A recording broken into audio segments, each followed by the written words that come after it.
மழைக்காலத்தின் குளிரையும் சளி இருமலையும் விரட்டியடிக்க. நம் பாட்டிகள் கண்டறிந்த மிகச் சிறந்த இயற்கை மருந்து இந்த மிளகு குழம்பு. பழங்காலத்தில் மிளகை கருப்பு தங்கம் என்று அழைத்தார்கள். அது அத்தனை வியாதிகளையும் தீர்க்கும். வறுத்த மிளகையும் சீரகத்தையும் அம்மியில் மைய அரைக்கும்போது எழும் அந்த மருத்து குணமுள்ள வாசம்.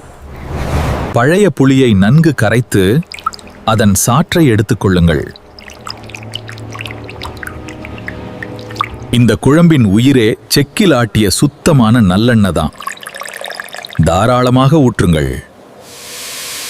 எண்ணெய் காய்ந்ததும் கடுகு, வெந்தயம், கருவேப்பிலை போட்டு மணக்க மணக்க தாளிக்கவும். இதனுடன் நாட்டு பூண்டு பற்களை சேர்த்து பொன்னிறமாக வதக்குங்கள். பூண்டு உடலின் நச்சுகளை முறிக்கும்.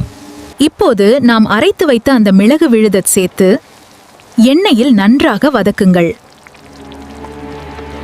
பச்சை வாசனை போனதும் கரைத்து வைத்த புளித்தண்ணீர், மஞ்சத்தூள், உப்பு சேர்த்து கலக்குங்கள். இந்த குழம்பு அவசரமாக செய்யக்கூடியது அல்ல. மிதமான தீயில் பொறுமையாக கொதிக்க வேண்டும்.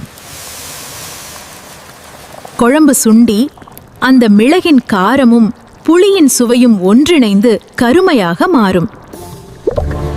நாம் ஊற்றிய நல்லெண்ணெய் பிரிந்து குழம்பின் மேலே மிதந்து வரும். அதுவே சரியான பதம்.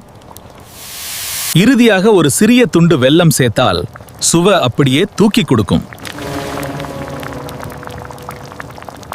இதோ உடலின் சோர்வை நீக்கி இரும்பு பலம் தரும் கிராமத்து மிளகு குழம்பு தயார். வெளியே மழை பெய்யும் போது சுட சுட சாதத்தில் இந்த குழம்பை ஊற்று ஒரு சொட்டு நல்லெண்ணெய் விட்டு பிசைந்து சாப்பிட்டால் தொண்டைக்கு இதமாக அமிர்தம் போல இருக்கும். உடம்பு வலி எல்லாம் பறந்து போகும். இந்த உணவை மருந்தாக எண்ணி வாரம் ஒரு முறை உங்கள் குடும்பத்திற்கு கொடுங்கள். பாரம்பரியம் காப்போம்.